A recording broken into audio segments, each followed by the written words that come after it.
Hey guys, मैं doctor Pradyumna Sharma और आज हम इकोनॉमिक्स का हमारा एक्चुअली पहला टॉपिक ही स्टार्ट करेंगे। और थोड़ा बहुत बेसिक हमने लास्ट लेक्चर में बात की थी, लेकिन उसको हम लगभग न के बराबर मानते हुए ही वापस एक बार से लेके आते हैं वेरी बिगिनिंग से। देखिए, हम 11th स्टैंडर्ड पे इकोनॉमिक्स को जब पढ़ रहे हैं, जब हम इकोनॉमिक्स की बात कर रहे हैं, जब हमारे दिमाग में इकोनॉमिक्स शब्द आ रहा है, उसका मतलब क्या है, हमको सबसे पहली बात यही समझनी है। तो इकोनॉमिक्स का मतलब है solution of economic problem. Subject का मतलब पहले बड़े अच्छे से समझना, उसके बाद फिर हम कंटेंट पे जाएंगे। ये बहुत ज़रूरी है कि आपको सब्जेक्ट का मतलब पहले बड़े अच्छे से पता होना जरूरी है। सो इकोनॉमिक्स का जो मतलब है वो क्या है? इकोनॉमिक प्रॉब्लम का solution. Now what is economic problem? Economic problem is ultimately scarcity of resources. अभी समझेंगे, हम एग्जांपल लेंगे, बड़ा ही जनरल एग्जांपल के साथ पूरी कोशिश करेंगे। सो स्कैरसिटी ऑफ रिसोर्सेज क्या चीज होती है? फॉर एग्जाम्पल आप समझिए कि आपके पास में 10,000 रुपये हैं। अब 10,000 रुपये के आप क्या क्या यूज कर सकते हो? सोचिए, आप सोचिए, अपने दिमाग में सोचिए। अब आप जब सोच रहे होंगे तो आपके दिमाग में आ रहा होगा, यार एक बहुत अच्छी सी पार्टी कर सकते हैं सब दोस्तों के साथ में, उसमें से कुछ बच जाएगा तो कपड़े ले सकते हैं अच्छे से नए। लॉकडाउन के अंदर बहुत टाइम से कुछ शॉपिंग नहीं की, अब लॉकडाउन खुलेगा तो हम बहुत सारी शॉपिंग कर सकते हैं। फिर आपके दिमाग में आ रहा होगा, नहीं नहीं यार, मैं तो इनको सेव करके रखता हूं ताकि इनको इन्वेस्ट करूंगा। आई एम जस्ट जोकिंग, मुझे पता है आप में से कोई भी इन्वेस्टमेंट का नहीं सोच रहा, लेकिन फॉर एग्जाम्पल हमारे पास है तो हम पहले इन्वेस्टमेंट का सोच लेते हैं। फिर भी आपके दिमाग में कुछ चीजें रह जाएगी। आपके दिमाग में ये बात रह जाएगी कि अरे यार, थोड़ा पैसा और होता तो मैं गाड़ी खरीद लेता, मेरे लिए स्कूटी खरीद लेता। थोड़ा पैसा और होता तो मैं एक ट्रिप पे जाया था, कहीं घूम के आ जाता। ठीक है, अब जब आप दोस्तों को पार्टी दे रहे हो तो आप घूमने नहीं जा सकते, और अगर आप घूमने जा रहे हो तो दोस्तों को पार्टी नहीं दे सकते। अब आप घूमने भी जा रहे हो, दोस्तों को पार्टी भी दे रहे हो, तो कपड़े नहीं खरीद सकते। The only purpose of this example is that you always have scarcity of resources. आपके पास जो कुछ भी है वो हमेशा कम है। मेरी बात समझ रहे हो आप? जो कुछ भी है आपके पास इस दुनिया में, किसी के भी पास, वो हमेशा कम पड़ता है। अंबानी जी को भी रिलायंस जियो स्टार्ट करने के लिए बैंक से उधार मांगना पड़ा 10,000 करोड़ रुपए। You getting my point?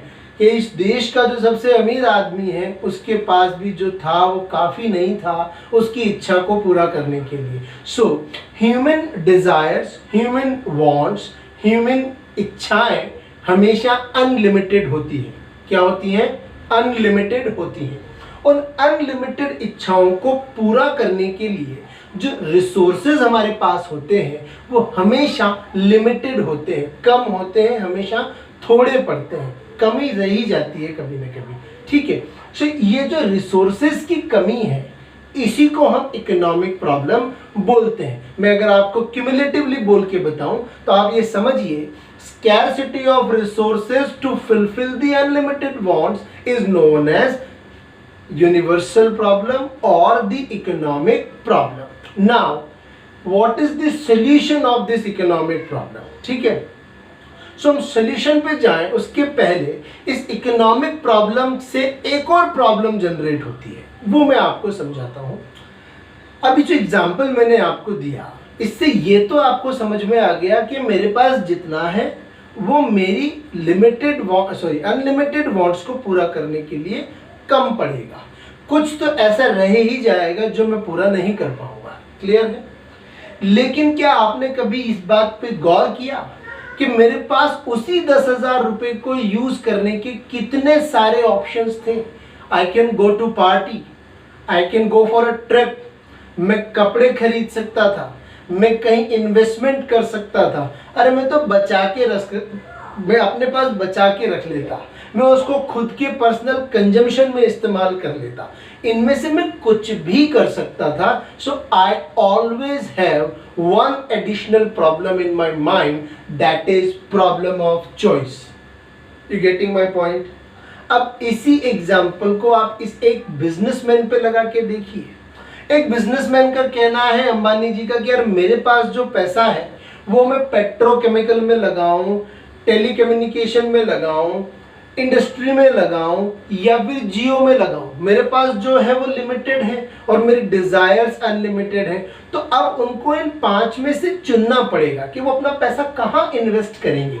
So that problem of selection when Ambani ji is actually going for Reliance Jio, तो वो किसको छोड़ रहे हैं? वो रिलायंस कम्युनिकेशन या रिलायंस इंडस्ट्री या रिलायंस पेट्रोकेमिकल में इन्वेस्टमेंट कम कर रहे हैं. मतलब कहने का ये है कि जब आप किसी एक को चुनते हो तो किसी दूसरे का आपको कॉम्प्रोमाइज करना पड़ता है. जब आप अपने दोस्तों को पार्टी देना चुन लेते हो तो फिर आपको अपनी पर्सनल ट्रिप को कैंसिल करना पड़ता है. So that is called the problem of choice. So now conclusion is economics is the solution of economic problems. What is the economic problem? Economic problem is the scarcity of resources. What does it mean by scarcity of resources? There are unlimited wants, and there are limited resources. So now unlimited wants and limited resources की वजह से एक और problem generate होती है, that is called problem of choice. So now that scarcity of resources and that problem of choice का solution क्या है? The solution is rational application of resources. This is the only solution कि आप अपने resources को दिमाग का इस्तेमाल करते हुए rationally will apply to the different limited opportunities. आपके दिमाग में 10,000 रुपए को खर्च करने के लिए आपने एक प्लान बनाया कि यार एक काम करते हैं, बड़ी पार्टी नहीं करते हैं, थोड़ी छोटी पार्टी कर लेते हैं. 10,000 रुपए जहां खर्च होने थे 4,000 रुपए खर्च करके काम चला लेते हैं. 6,000 अभी भी बचेंगे, उसमें से 3,000 के कपड़े खरीद लेंगे और 3,000 रुपए में कहीं आसपास घूम के आ जाएंगे. सो आप देखो, आपने अपने लिमिटेड रिसोर्सेज में अपनी अनलिमिटेड वांट्स को फुलफिल करने की कोशिश की है. आई नो कि कुछ बाकी फिर भी रहेगा, लेकिन you have tried your best to allocate your resources rationally. So when you are applying your brain on your limited resources for their utilization, that activity, that rationalization, that application of brain is known as economics. अब आप अपने personal example को apply कीजिए. किसके ऊपर? आप apply कीजिए अपनी गवर्नमेंट के ऊपर.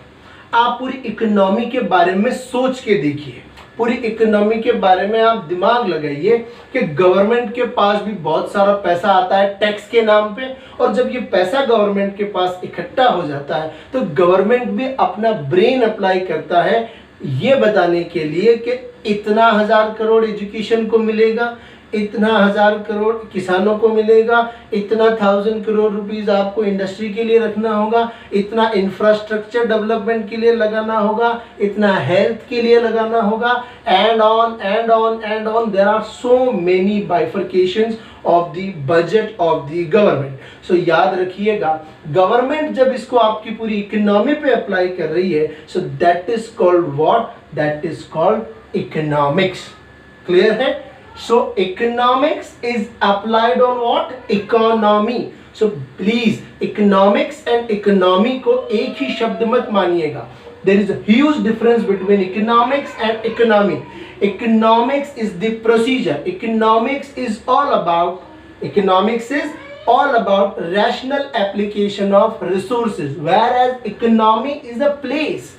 Economy is a place or geographical location where economics is applied. तो याद रखिएगा, when Indian government is applying their rationality, जब इंडियन गवर्नमेंट अपना दिमाग इस्तेमाल कर रही है तो इसका मतलब वो कहाँ काम कर रही है? इंडियन इकोनॉमी में। तो इकोनॉमी एक ज्योग्राफिकल टर्म है, इकोनॉमिक्स का टर्म है ही नहीं। इकोनॉमी एक ज्योग्राफिकल टर्म है जहां पर इकोनॉमिक्स के फंडामेंटल्स को अप्लाई करके देखा जाता है।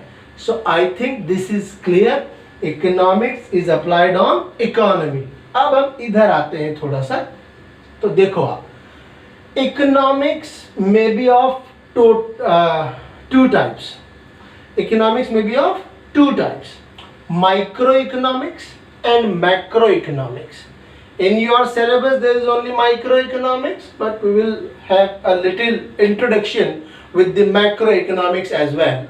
So microeconomics is all about individual study. जब मैं बोल रहा था कि आपके 10,000 कैसे आप खर्च करोगे, मेरे 10,000 में कैसे खर्च करूंगा, आपका पैसा आप कहां कहां लगाएंगे, तो मैं सिर्फ आपकी अकेले की बात कर रहा हूं। जब हम इंडिविजुअल यूनिट्स पर यूनिट रैशनैलिटी इकोनॉमिक्स के फंडामेंटल्स को अप्लाई करते हैं, जब मैं इंडिविजुअल यूनिट पे इकोनॉमिक्स को अप्लाई करता हूं, तो that study is known as micro economics. Getting my point? Now come to the macro economics. Macro economics is all about group study. Macroeconomics is applied on a group, it is studied in aggregate. जब मैं आपकी पूरी class में पूरे देश, पूरे शहर, पूरी की पूरी इकोनॉमी के बारे में जब डिस्कशन कर रहा हूं, जब मैं आपको गवर्नमेंट का एग्जांपल दे रहा हूं, जब मैं आपको बोल रहा हूं कि हमारे देश की गवर्नमेंट भी तो अप्लाई करती है इकोनॉमिक्स के फंडामेंटल्स को बजट के अलोकेशन के लिए, so we are talking about macro economics. So when I am in the opinion of individual analysis, जब मैं सिर्फ इंडिविजुअल का एनालिसिस करता हूं, तो that is called micro analysis. और जब मैं पूरी की पूरी इकोनॉमी का as a group, as a aggregate जब मैं स्टडी करता हूं, तो मैं क्या बोलता हूं, उसको मैक्रो इकोनॉमिक्स की कैटेगरी में रखता हूं। ठीक है ना। इकोनॉमिक्स के एकेडमिकली दो और क्लासिफिकेशन है, that is positive economics and normative economics. Positive economics and normative economics का मतलब क्या है? देखिए, जब आप इकोनॉमिक्स को स्टडी करते हैं, एनालिसिस करते हैं, जब हम इस इकोनॉमिक प्रॉब्लम को सॉल्व करने की कोशिश करते हैं, हमने इसीलिए पहले पूरी मेहनत किस बात पे की है कि इकोनॉमिक्स है क्या चीज। इकोनॉमिक प्रॉब्लम को रैशनली सॉल्व करना ही इकोनॉमिक्स है। तो जब मैं इस इकोनॉमिक प्रॉब्लम को फैक्ट पे, डेटा पे और प्रूवेबल डॉक्यूमेंट्स पे बेस्ड सॉल्व करना चाहता हूं, कहने का मतलब ये है मेरा कि जब मैं कोई ऐसा एनालिसिस कर रहा हूं, जब मैं रिसोर्सेज का अलोकेशन फैक्ट्स के बेसिस पे, प्रूव्ड डेटा के बेसिस पे, वेरीफाइबल फैक्ट्स के बेसिस पे कर रहा हूं, तो ऐसा एनालिसिस क्या कहलाता है? पॉजिटिव इकोनॉमिक्स कहलाता है। मतलब पॉजिटिव इकोनॉमिक्स में ओपिनियंस, वैल्यू, जजमेंट्स, इनके लिए कोई जगह नहीं है। मैं अगर आपसे ये कहता हूं सॉरी, मैं अगर आपसे ये कहता हूं दैट इंडिया का 22% पॉपुलेशन बिलो पॉवर्टी लाइन है, भारत का 22% पॉपुलेशन पॉवर्टी लाइन के नीचे रहता है, तो ये डेटा मैंने अपने मन से नहीं बनाया, मैंने गवर्नमेंट के रिकॉर्ड से ये डेटा लिया है, फिर मैंने आपको ये बोला है। अगर मैं आपको कहता हूं कि जो इंडिया का 50% पॉपुलेशन है वो एग्रीकल्चर पे डिपेंडेंट है, तो ये प्रूवेबल, वेरीफाइबल डेटा है, गवर्नमेंट के रिकॉर्ड्स के अंदर लिखा हुआ है। सो इस तरीके का एनालिसिस जो कि किसी फैक्ट पे, ट्रुथ पे, प्रूवेबल डेटा पे डिपेंडेंट है, ऐसा एनालिसिस क्या कहलाता है? पॉजिटिव इकोनॉमिक्स की कैटेगरी में आता है। याद रखिएगा, पॉजिटिव इकोनॉमिक्स में ओपिनियन के लिए कोई जगह नहीं है। You can not express your opinion when you are going for positive economic analysis. आप ये नहीं कह सकते इंडिया का सिर्फ 5% पॉपुलेशन ही बिलो पॉवर्टी लाइन होना चाहिए। सो जो चाहिए वाला शब्द है ना, उसके लिए पॉजिटिव इकोनॉमिक्स में कोई भी जगह नहीं है। जबकि नॉर्मेटिव इकोनॉमिक्स चाहिए की ही बात करता है। जब हम कोई भी ऐसा एनालिसिस करते हैं जो कि सोशलिस्ट है, सजेस्टिव है, जजमेंट ऑन वैल्यूज हमको देता है, मोरालिटी पे बेस्ड है, या ओपिनियंस हमारे सामने रखता है, तो इस तरीके के जो एनालिसिस हैं उनको हम किस कैटेगरी में रखते हैं? नॉर्मेटिव की कैटेगरी में रखते हैं। ओपिनियन बेस्ड होते हैं, जजमेंट बेस्ड होते हैं और ऑट टू बी सिचुएशन को एक्सप्लेन करते हैं। इंडिया का सिर्फ 5% से ज़्यादा हिस्सा बिलो पॉवर्टी लाइन नहीं होना चाहिए। हाँ, तो उसके लिए फिर वो एनालिसिस करते हैं कि इसको 22% से 5% कैसे लाया जाएगा। बट दैट सजेशन दैट 5% से ज़्यादा नहीं होना चाहिए को आप with data, with fact, with verifiable values prove नहीं कर सकते। So when there are things in the economics which are not provable, जो सिर्फ सजेशंस है, ओपिनियंस है, तो उनको हम किस कैटेगरी में डालते हैं? नॉर्मेटिव इकोनॉमिक्स की कैटेगरी में डालते हैं। ठीक है, याद रखिएगा, normative economics is the place जहां कंट्रोवर्सीज को जगह मिलती है। कंट्रोवर्सी सबसे ज्यादा किस वजह से होती है? नॉर्मेटिव इकोनॉमिक्स की वजह से होती है। अभी बहुत सारी चल रही है, कोरोना वायरस की वजह से बहुत सारे लोग कह रहे हैं कि गरीबों के हाथ में पैसा दे देना चाहिए। तो ये जो राहुल गांधी का जो सजेशन है, ये नॉर्मेटिव इकोनॉमिक्स के लोगों के हाथ में डायरेक्ट पैसा दे दो। लेकिन कुछ जो जैसे फाइनेंस मिनिस्टर है हमारे, वो कह रहे हैं कि इतना % ग्रोथ रेट है, इतना % हम करना चाहते हैं। तो जितना % ग्रोथ रेट है दैट इज पॉजिटिव इकोनॉमिक्स, क्योंकि वो फैक्ट है, डेटा है, डॉक्यूमेंट में लिखा हुआ है। इतना % होना चाहिए, ये क्या है? ये नॉर्मेटिव इकोनॉमिक्स है कि हम 20 लाख करोड़ रुपए का बजट गवर्नमेंट की तरफ से पब्लिक के हाथों में देंगे तो हमारा ग्रोथ रेट 2% से बढ़ के 5% हो जाएगा। सो 2% जो है दैट इज पॉजिटिव, और जो 5% हो जाएगा that is normative. I think positive and normative is more or less clear. Now, when it comes to microeconomics covers 1, 2, 3, 4, 5, 6 and 7 topics in your syllabus. That is consumers behaviour. अब याद रखिएगा, हम individual की economic problem को solve कर रहे हैं। हमने बात कर ली इकोनॉमिक्स क्या? इकोनॉमिक प्रॉब्लम का सॉल्यूशन। इकोनॉमिक प्रॉब्लम क्या है? Scarcity of resources and problem of choice. तो एक इंडिविजुअल का scarcity of resources and problem of choice को जब आप सॉल्व करने जाएंगे तो आपको ये ध्यान रखना पड़ेगा कि पहले आप उसके बिहेवियर को स्टडी करो। You need to know about the behaviour of that consumer जिसका प्रॉब्लम आप सॉल्व कर रहे हो। देन उसके डिमांड पैटर्न्स को आप पढ़ो कि उसका चीजों की तरफ देखने का, चीजों को डिमांड करने का नजरिया क्या है। फिर देखो कि जिन प्रोडक्ट की वो डिमांड कर रहा है उनकी सप्लाई कैसी है मार्केट में, ओवर सप्लाइड है, अंडर सप्लाइड है या बैलेंस बना हुआ है। फिर हम देखेंगे कि उन प्रोडक्ट्स का जो प्रोडक्शन जो पूरा प्रोडक्शन चैनल है वो कितना अच्छे से और एफिशिएंटली मैनेज्ड है। कॉस्ट क्या आती है उस पर्टिकुलर प्रोडक्ट को बनाने में, मार्केट कैसा है, हाईली डिमांडिंग मार्केट है, एवरेज डिमांडिंग है या लो डिमांडिंग है, प्रोडक्ट का प्राइस बहुत छोटी कीमत का है या बहुत बड़ी कीमत का है। प्राइसिंग फिर उसके बाद तय होती है मार्केट में प्राइस। उसका बिहेवियर देखेंगे, डिमांड देखेंगे, सप्लाई देखेंगे, प्रोडक्शन देखेंगे, कॉस्ट देखेंगे, मार्केट देखेंगे और फिर हम उसकी प्राइसिंग को तय करते हैं। क्लियर है? ये सारे चैप्टर हैं जो कि हम पढ़ने वाले हैं। ये सब इंडिविजुअल एक चैप्टर है ना।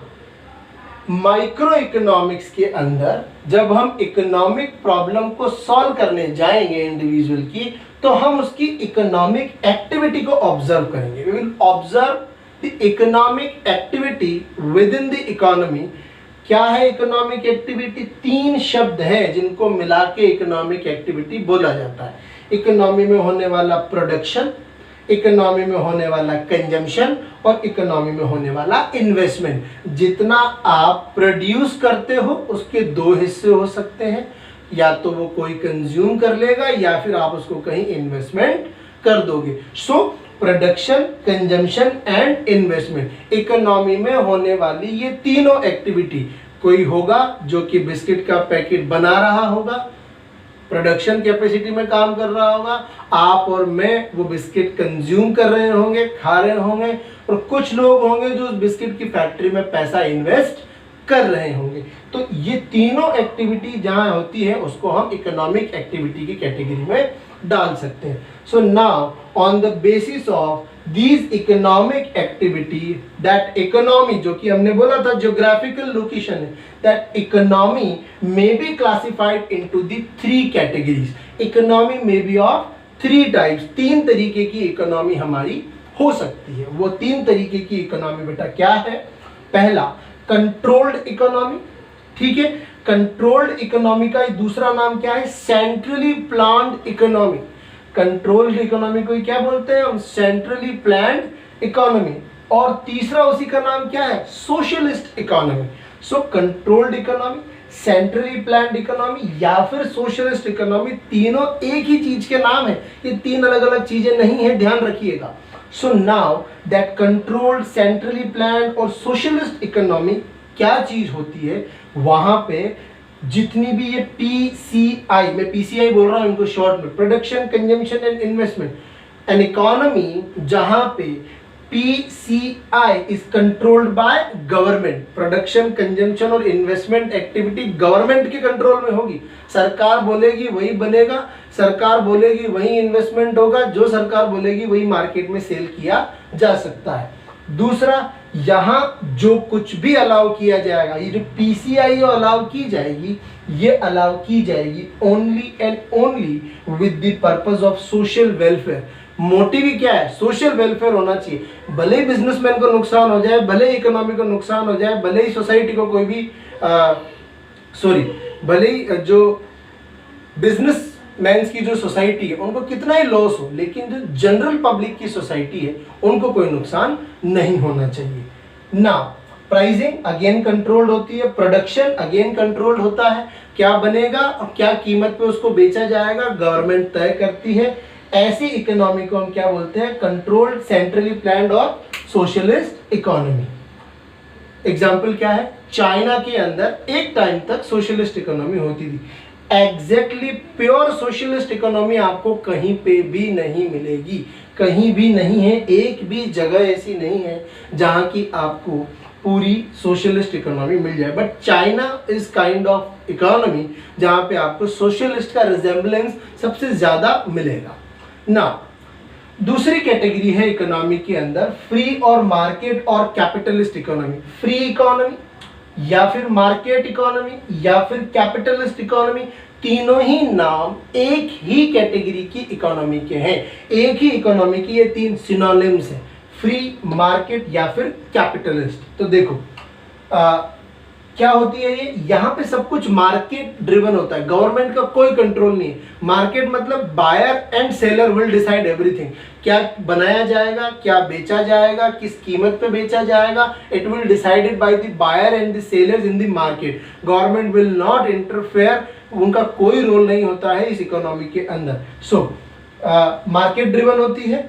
सेकेंड, एक ही ऑब्जेक्टिव होता है, जब बायर और सेलर तय करेंगे तो profit making is the only objective.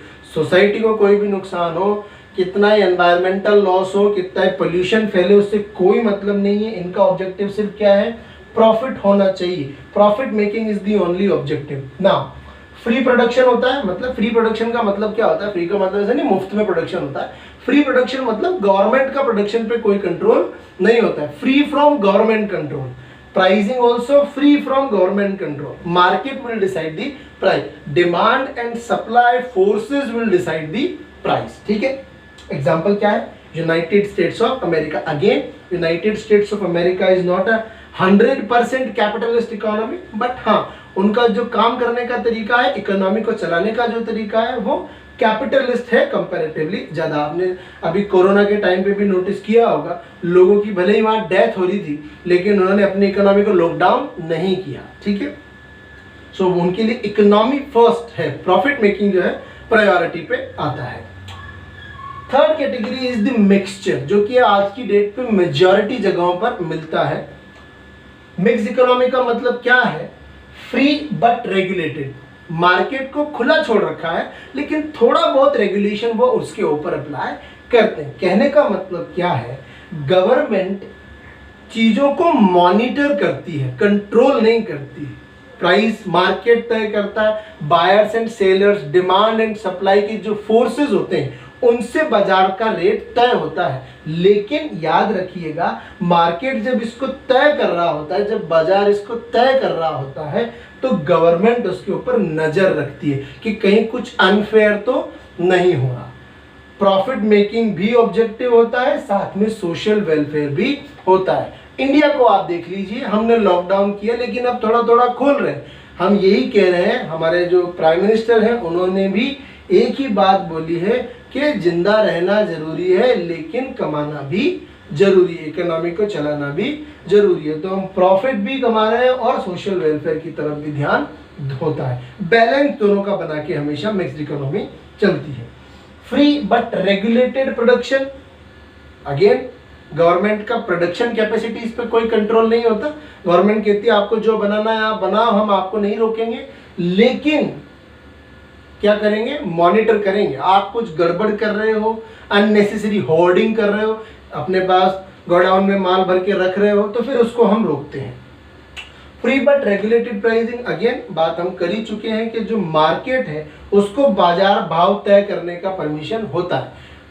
Buyer और सेलर दोनों आपस में तय कर लेंगे कि क्या कीमत होगी, लेकिन ऐसा ना हो जाए कि उसका एडवांटेज उठा ले। लॉकडाउन में कई लोगों ने जो 40 रुपए किलो की चीज है वो 70 रुपए किलो में बेचने की कोशिश की, गवर्नमेंट ने पकड़ लिया उनको, पुलिस ने केस कर दिया उनके ऊपर, जेल में है कई लोग। तो मार्केट को अलाउ है कि आप भाव तय कीजिए, लेकिन आप लोगों को लूट नहीं सकते, आप लोगों को बेवकूफ नहीं बना सकते।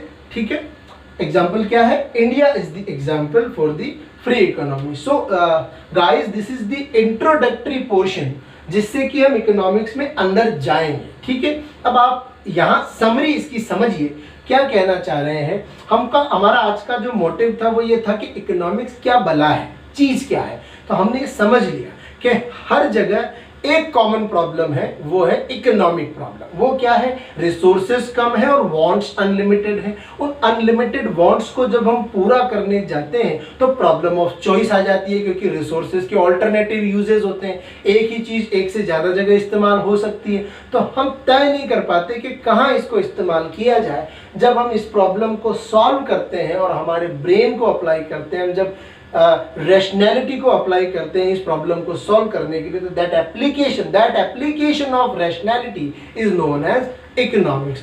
जब आप अपने 100 रुपए अपनी जेब में रखे हुए 100 रुपए खर्च करने के पहले दिमाग लगाते हो कि कहाँ करूँ कहाँ नहीं करूँ, ताकि मेरे पास इतना बच जाए कि शाम को घर जाने के लिए ऑटो का किराया बचा रहे। तो जब आप ये दिमाग लगा रहे होते हो अपने पैसे को खर्च करते वक्त, believe me you guys are economist, आप इकोनॉमिस्ट की कैटेगरी में आते हो अपने लिए। जब घर पे मम्मी ये दिमाग लगा रही होती है कि इसका आज क्या सब्जी बनाई जाए ताकि ये सब्जी के लिए जो मटेरियल रखा हुआ है ये अगले 4-5 दिन तक चल पाए। ऐसा नहीं है कि लगातार दाल बना के शुरू के 7 दिन में दाल खत्म कर दें, एक दिन दाल बनती है, एक दिन क्या बनता है, एक दिन क्या बनता है। तो ये जो उनका रैशनैलिटी है घर के अंदर, वो जो अपना दिमाग अप्लाई करती हैं, बिलीव मी मदर से बड़ा इकोनॉमिस्ट इस दुनिया में कोई भी नहीं है। वो पूरी लाइफ इस चीज को करते हुए आते हैं। So I think you are getting my point that problem का सोल्यूशन क्या है, economics is the solution of the problem. अब इसको हम अप्लाई कहाँ करेंगे, इकोनॉमी पे करेंगे।